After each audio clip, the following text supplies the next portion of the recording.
The sun baked the silence into the dust of the town square.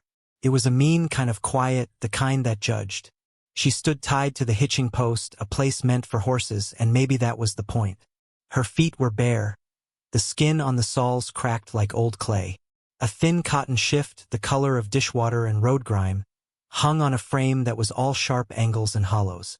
She could have been a boy or a girl, or just a stray thing the wind had blown in and forgotten. She kept her eyes fixed on a loose board in the saloon porch across the way, counting the wood grain. It was better than counting the faces that passed. They came and went in waves. A woman in a starched apron who clucked her tongue and pulled her own child closer. A pair of dusty drovers who laughed, their teeth yellow in the glare. A man in a black coat who spat a brown stream of tobacco juice that landed just shy of her foot. She didn't flinch. Flinching was a kind of currency, and she had nothing left to pay with. Her stillness was a fortress built of air and bone. The ropes on her wrists were coarse, biting into skin already rubbed raw, but she'd stopped feeling them hours ago. They were just part of her now, like her ribs or her hair, which hung in dull, tangled ropes around a face smudged with dirt and resignation. The crowd was a beast with many mouths, all murmuring. Skag's property. Ran off again. Ought to be whipped. The words were stones thrown from a safe distance. They didn't hit, but she felt their weight in the air. A man named Silas, the one they called Skag, leaned against the saloon doors. He was thick in the chest and neck, with a face that looked like it had been left out in the rain too long, all puffy and florid. He drank from a bottle, wiping his mouth on his sleeve, occasionally gesturing toward her as if displaying a shoddy piece of livestock he was tired of feeding. He was waiting, though for what, she didn't know. Maybe for her to break. Maybe just for the sun to go down so he could be done with the whole affair. At the edge of the square, leaning against the shadowed wall of the mercantile, a man watched. His name was Elias, and he had not come to town for this. He had come for flour and salt and maybe a new axe handle if the smith had one. He carried whole winters in his eyes, landscapes of loss that made him stand apart from the casual cruelties of the afternoon. His coat was a worn duster, the color of the earth it had been dragged through, and his boots were scuffed into a soft, tired gray. He saw the girl or the boy at the post. He saw the way she held her chin, not in defiance, but in a kind of profound disengagement, as if she had retreated to a place so deep inside herself that no one could follow. He had seen that look before, in the eyes of a trapped coyote moments before it chewed off its own leg. It was the look of something that had decided survival was no longer the primary objective. Elias shifted his weight. The burlap sack of flour at his feet felt heavy. The town, with its buzzing flies and its lazy judgment, felt heavier. He was a man who understood the architecture of being alone, the load-bearing walls of silence. He had built his own fortress out on a wind-scoured patch of land where the only company was the cry of hawks and the memory of a woman buried under a single, stubborn juniper tree. He had no business with the affairs of men like Silas Skag. Silas finally pushed himself off the saloon wall and swaggered into the middle of the square. "Last chance," he boomed, his voice thick with liquor and self-importance. "She's a runner, but she's got a strong back. $5, and she's yours to worry about." No one moved. A dog scratched itself in the shade. The silence that answered him was different now. It was dismissive. The spectacle was over. The town was losing interest. Silas's face darkened. He glared at the figure at the post. "Worthless," he spat, more to himself than anyone. He started to untie one of the ropes, not with care, but with an angry yank. "More trouble than she's worth. Leave her for the wolves." The words were meant to be the final nail. He would abandon her here officially, publicly. Piece of trash discarded. It was then that Elias moved. He didn't stride. He simply detached himself from the shadows of the mercantile and walked into the punishing light of the square. He stopped a few feet from Silas, his presence a sudden, quiet disruption. He set 2 coins on top of a rain barrel. Not $5. Just 2 heavy coins that landed with a sound like a closing latch. Silas squinted. "What's that for?" "Your bottle," Elias said. His voice was low and sounded like it came from under floorboards and used to the open air. "Go finish it inside." It was not a negotiation. It was a dismissal. Silas hesitated, his small, mean eyes shifting from the coins to Elias's face, a face that gave nothing away. He saw the worn coat, the calloused hands, the utter lack of fear or bluster. There was something in this quiet man's stillness that was more unnerving than any threat. Silas licked his lips, snatched the coins, and without another word, turned and lumbered back into the saloon. He had been given a way out that preserved the last ragged shred of his pride, and he took it. Elias turned to the girl. He didn't speak. He pulled a small, worn pocket knife from his duster. The blade clicked open, a small, sharp sound in the sudden quiet. He moved to the post and, with two quick, efficient cuts, severed the ropes. They fell away from her wrists like shed skin. She didn't move. She stood there, her hands still held in front of her as if the ropes were ghosts. Her eyes were still on that wooden board across the square. Elias folded his knife and slid it back into his pocket. He picked up his sack of flour. He waited a moment, then gave a slight, almost imperceptible nod toward the edge of town. An invitation, an instruction. Then he turned and began to walk, his footsteps steady and unhurried, kicking up little puffs of dust that lifted behind him like ghosts. For a long moment, she remained. The sun beat down on her head. The square was empty now, the audience gone. Then, slowly, as if waking from a long dream, she lowered her hands. She looked at her wrists, at the angry red lines circling them. She took a breath, and then, placing one bare foot in front of the other, she began to follow the man walking away. The journey was carved from silence. The town fell away behind them, its sounds replaced by the scuff of Elias's boots and the soft, nearly inaudible padding of her bare feet on the baked earth. The land opened up, vast and indifferent, a canvas of bleached grass and skeletal brush under a sky that was too big and too blue. The wind had a dry, scouring feel to it, carrying the scent of dust and distant rain that would never fall here. Elias walked at a steady pace, never looking back to see if she was there. But she knew he was aware of her. His pace was not a soldier's march, but something slower, more deliberate, as if measured to the endurance of a smaller, weaker companion. After an hour, when the sun was at its most brutal, he stopped beside a gnarled mesquite tree that offered a sliver of grudging shade. He unhooked a canteen from his belt, drank, and then held it out to her without a word. Her hands trembled as she took it. The metal was warm from the sun, but the water inside was cool. She drank slowly, the water a shock of life in her dry throat. It tasted of metal and earth and an impossible kindness. When she was done, she held it out to him. He took it, capped it, and hooked it back on his belt. Then they walked on. That was their only exchange for miles. An offering of water, a shared understanding of thirst. It was enough. It was more than she had known in a long time. His home appeared as the sun began to bleed into a bruised orange and purple along the horizon. It wasn't a farm, not really. It was a small, defiant homestead clawing its existence from the unforgiving land. A cabin of weathered, silvered wood that looked as tired as the man who lived in it. A leaning fence, a half-tended garden where stubborn-looking vegetables pushed their way through the cracked soil.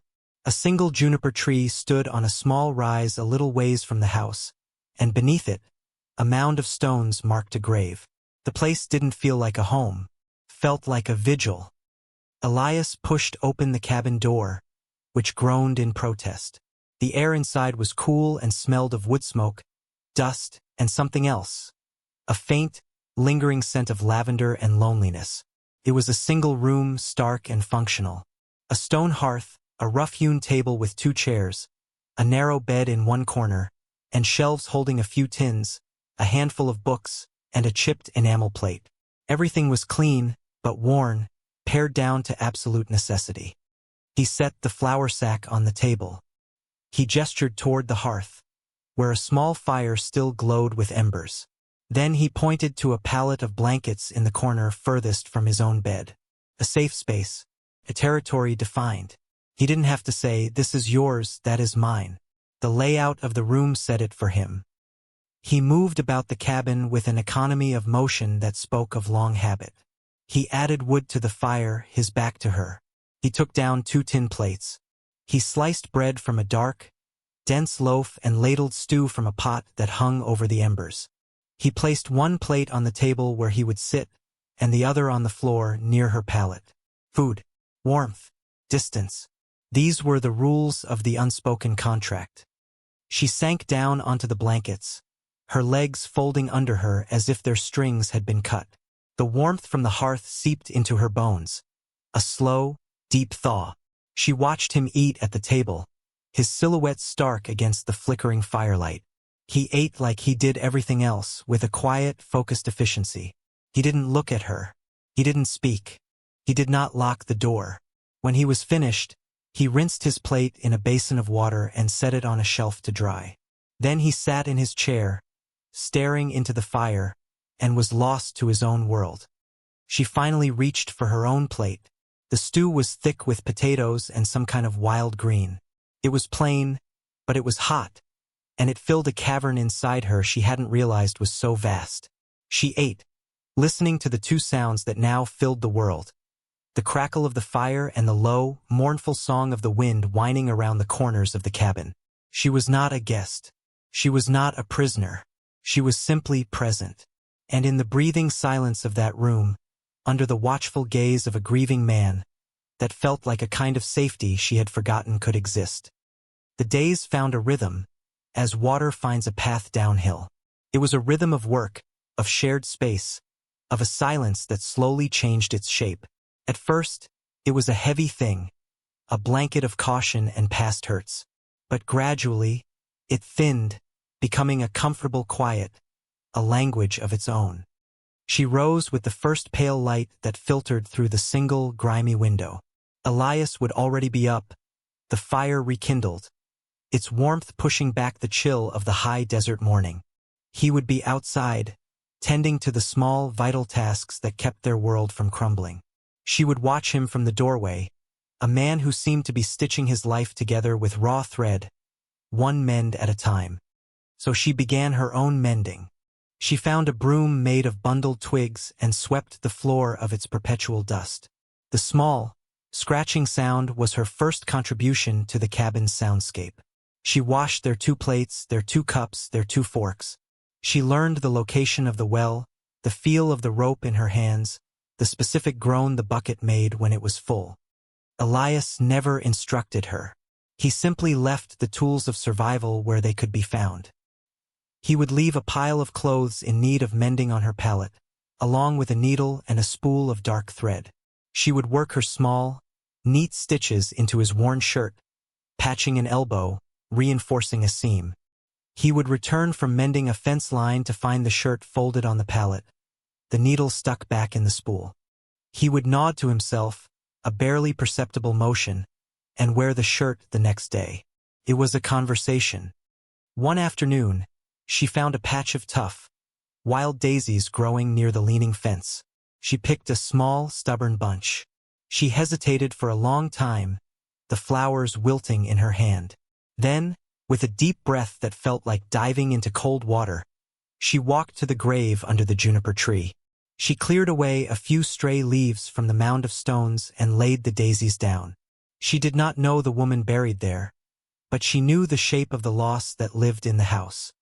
When Elias came in for the evening meal, there was a new quietness to him. He didn't mention the flowers. He never would. But as he set her plate of food on the floor, his hand lingered in the air for a fraction of a second longer than usual before he retreated to his table. She began to explore the textures of her new life, the splintery feel of the firewood, the surprising softness of the chicken's feathers, the coarse grain of the flour she learned to grind with a heavy stone. She tried to bake bread one day, in a small iron pot set in the coals. The loaf came out dense and slightly scorched, a rock of good intentions. She set a piece of it by his plate, her heart a tight knot in her chest. He picked it up, turned it over in his hand. He broke a piece off and chewed it thoughtfully. He chewed for a very long time. Finally, he swallowed. "A little dry," he said, his voice raspy. The words, so plain, so direct, were a shock. She looked up at him, her eyes wide. A ghost of a smile touched the corner of his mouth, a rare and fleeting thing. "You didn't complain about my stew." She looked down at her hands, a hot flush rising in her cheeks. It wasn't praise, but it was something like it. It was acknowledgement. It was a shared joke, however small and dry. That night, the silence in the cabin felt lighter, almost companionable. Weeks turned into a month, then 2. The oppressive heat of summer began to give way to the sharp, clear air of autumn. The land turned a paler shade of brown, and the wind turned mean. One day, while pulling the last of the tough, misshapen carrots from the garden, her fingers numb with the first real cold, she found one that was different. It was small, forked at the bottom, looking for all the world like a little person with 2 legs. She held it in her palm, the dirt cold against her skin. A memory surfaced, a whisper from another life, another place, a day, a number, a forgotten anniversary of her own existence. That evening, the cabin was filled with the scent of a rabbit stew, richer than usual. She had learned to set snares, a skill she didn't know she possessed until the need for it arose. She had scrubbed the little forked carrot until it was a bright, clean orange. It sat on the hearth, a tiny, absurd ornament. Elias ate his stew at the table. She ate hers on the floor. The routine was unbroken. But tonight the silence felt expectant. When they were both finished and the plates were cleared, and the fire was the only light, she picked up the carrot. She walked to his table. It was the first time she had ever approached him there, crossing the invisible line that divided their spaces. He looked up, his expression unreadable in the flickering light. Her voice, when it came, was thin as a fence rail, a sound he had never heard before. It was rusty with disuse. "Today," she began, then swallowed and tried again. "Today is my birthday." Elias stared at her. His hands, which had been resting on the table, tightened into fists, the knuckles turning white. She held out the carrot. It looked impossibly small and foolish in the space between them. "But I can't celebrate," she whispered, the words catching in her throat. "Because I have nobody." She looked at him then, her eyes pleading, not for a gift, not for a party, but for something much more fundamental. "Will you join?" The question hung in the air, fragile and immense. It was the first thing she had ever asked for. The first time she had claimed a piece of the world as her own, a day, a memory. Elias looked from her face, pale and serious in the firelight, down to the ridiculous carrot, the fortress he had built around his heart, the one made of silence and routine and grief, felt a tremor in its foundations. He slowly, deliberately, relaxed his hands. He reached out and took the forked carrot from her. He studied it for a moment. Then he used his thumbnail to break it in 2, a clean snap that echoed in the quiet room. He handed the larger half back to her. "Happy birthday," he said, his voice rough. And together, in the dancing shadows of the lonely cabin, they ate. The piece they had built was a fragile thing, a house of glass on the open plains. They both knew it. The first sign of its shattering came not as a sound, but as a sight. 3 riders on the horizon, dark shapes moving against the pale sky, too deliberate to be stray cattle, too slow to be hunters. Elias saw them first. He was splitting wood, the rhythmic thud of the axe a part of the morning's pulse.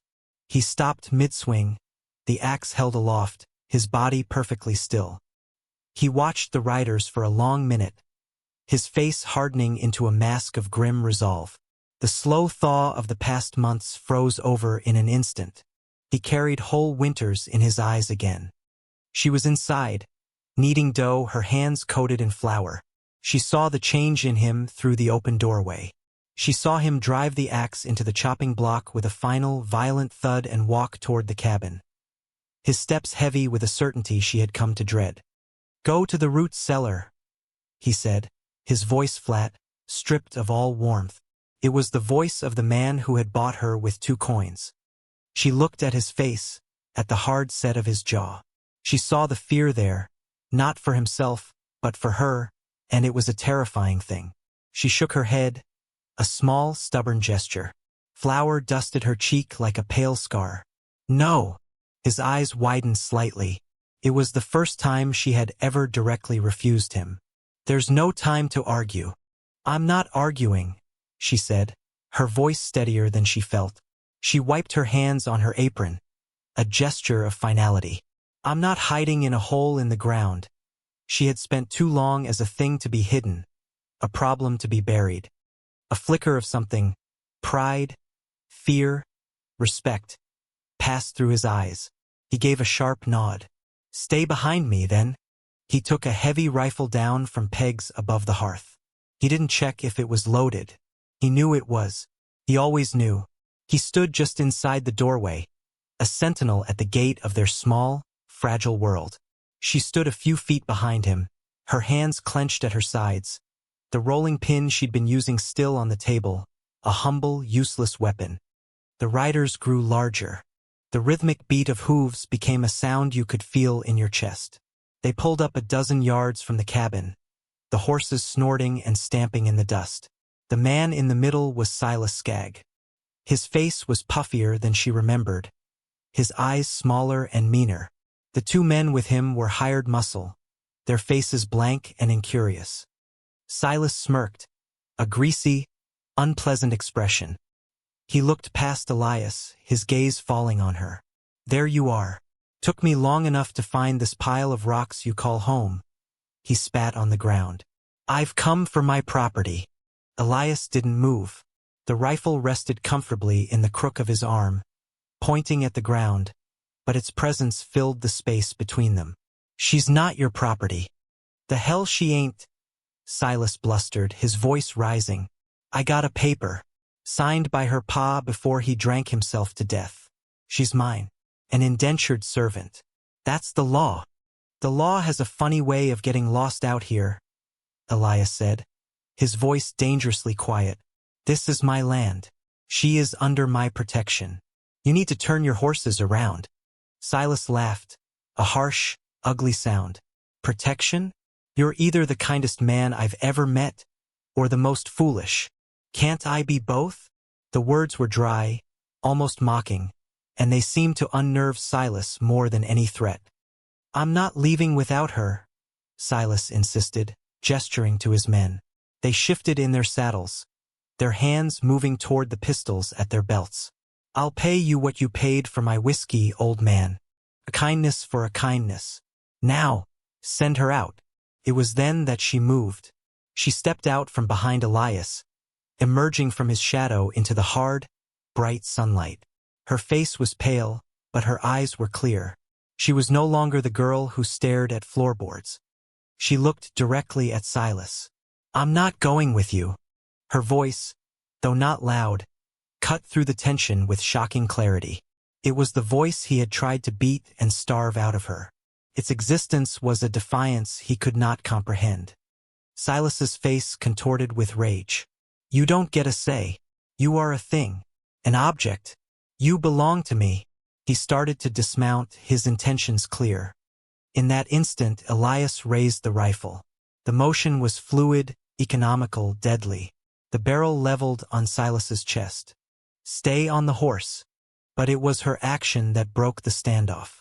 As Silas's foot touched the ground, she darted back inside the cabin, snatched the heavy iron skillet from the hearth, and came back out, holding it like a shield. It was not a real weapon against their guns, but that wasn't the point. It was a claim. This is my hearth. This is my home. You will not enter. One of Silas's men, unnerved by the sight of the woman he remembered as a half-starved cur now standing firm, and the old man who looked like he'd been born with a rifle in his hands, spoke for the first time. Silas, maybe we should just go. She ain't worth getting shot over. Silas, his face purple with fury and humiliation, looked from Elias's unwavering rifle to the woman's defiant stand, to his own men's wavering resolve. He was a bully, and the currency of a bully is fear. He had none to spend here. The land itself seemed to be against him, the wind whistling a desolate tune, the sun glaring down. He spat one last curse, a foul word that hung in the air like poison. He hauled himself back into his saddle, his movements clumsy with rage. "This ain't over," he snarled, but the threat was hollow. It was already over. He wheeled his horse around so violently it reared, then galloped away, his men scrambling to follow. They rode hard, not looking back, their departure a frantic, graceless retreat. Elias and the girl stood there, watching until the riders were nothing more than specks of dust on the horizon, swallowed by the vastness of the plains. The wind blew, whipping strands of her hair across her face. The land was quiet again. Elias slowly lowered the rifle. He looked at her, at the iron skillet still clutched in her hands, her knuckles white. He saw the tremor in her arms, the fear she had held at bay now rushing back in. He reached out not to take the skillet, but to lay his hand gently on her shoulder. It was the first time he had ever truly touched her. "You didn't run," he said, his voice thick with an emotion he couldn't name. She looked up at him, her eyes shimmering with unshed tears. "I had nowhere to run to," she said, but they both knew it was a lie. She hadn't run because, for the first time in her life, she had something to stand and fight for. In the aftermath, the silence returned, but it was a new silence, forged in shared fire. The unspoken thing between them had finally been given a name. Alliance. Trust. They moved back into the cabin, the air still humming with the ghosts of the confrontation. She put the iron skillet back on its hook by the hearth. It looked different now. It looked like a trophy. Elias leaned the rifle back on its pegs. The ordinariness of the action was profound. The world had tilted on its axis and then, slowly, settled back into place, but the landscape was changed forever. That evening, as they sat by the fire, he in his chair, she on her pallet, the old distances still observed but no longer meaningful. He spoke into the crackling quiet. "What do they call you?" he asked. She looked up, startled. In all this time he had never asked. She had been the girl, the kid, a pronoun. She thought of the name Silas had used, the name her father had used. Felt like a dirty garment she had shed on the road. It didn't belong to her anymore. "I don't have one," she said, and it felt true. The person who owned that name was gone, left behind at a hitching post in a dusty town. Elias stared into the flames for a long time. The fire only changes everything if something new is waiting in the ash. He thought of his wife, the lavender scent that still clung to her empty trunk in the corner. He thought of the name she had always loved, a name she had hoped to give a daughter they never had. Giving it away felt not like a betrayal, but like a planting, a seed of a memory given new soil to grow in. "Lena," he said, the name soft in the small room. "I will call you Lena." Lena. She tried the name on in her mind. Felt clean. Felt strong. It was a gift, the greatest he could have given her. Not just a name, but an identity, a beginning. Personhood acknowledged. She nodded, a single solemn dip of her chin. "Lena," she repeated, a whisper. It was the first brick in a new house, a house built for herself. The next morning, she gathered the ragged, filthy shift she had arrived in. Without a word, she took it to the fire pit outside and dropped it in. Elias came and stood beside her. Together, they watched the flames consume the last piece of her old life, the cloth blackening, curling, and turning into smoke that rose and vanished into the vast, open sky. It was a funeral. It was a baptism. He handed her a shirt of his own, worn soft with use, and a pair of trousers that she had to roll up several times. They were too big, but they were clean and they were hers. A few days later, he came back from a trip to town not just with flour and salt, but with 2 pairs of sturdy boots and a bolt of dark blue wool cloth. He left them on her pallet without a word. The house, too, began its rebirth. The unspoken contract was redrawn. She no longer took her plate on the floor. One evening, she simply picked it up and sat at the table, in the other chair, the one that had been empty for years. Elias looked at her, then gave a slow nod, and they ate their meal across from each other. The table was no longer a barrier. It was a shared space. The house, which had been a hollow vessel of memory, began to breathe again.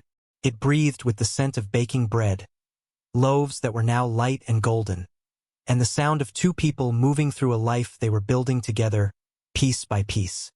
Winter came, blanketing the land in a clean, quiet layer of white. The world shrank to the size of the small cabin, the warm circle of firelight. The silence between them now was full and rich, a language of complete understanding. He would read his worn books by the fire, and she, Lena, would sew her new wool cloth into a dress, her stitches neat and even.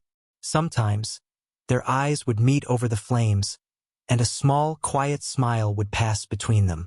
It was enough.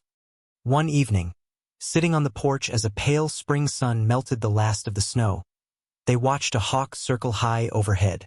The juniper tree on the rise was dotted with new green growth. The grave beneath it no longer looked like an ending, but just a part of the landscape, a story that had been absorbed into the land.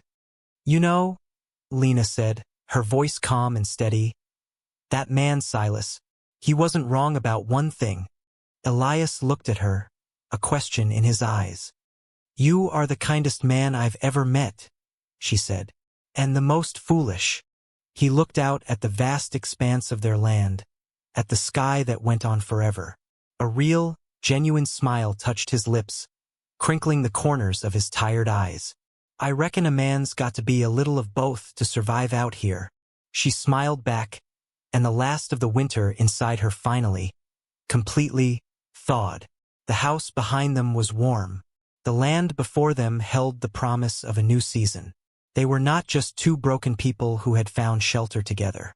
They were a family, forged not by blood, but by a shared silence, a common defiance, and the simple, profound act of giving a person a name, a place, and a reason to stand their ground. This story, it isn't just about a rescue. It's about the quiet truth that sometimes, the deepest canyons of loneliness can't be crossed with grand gestures or loud declarations. They are crossed one slow step at a time, by a shared meal, by a blanket left out in the cold, by the courage it takes to look at another soul and see not what's been taken from them, but what's left. It's about naming, not just giving a name, but seeing someone clearly enough to know what their name should be. So here's your naming. You are not your past. You are not the label some stranger or even someone you loved once gave you. You are the person who stands up in the middle of it all and decides quietly to stay.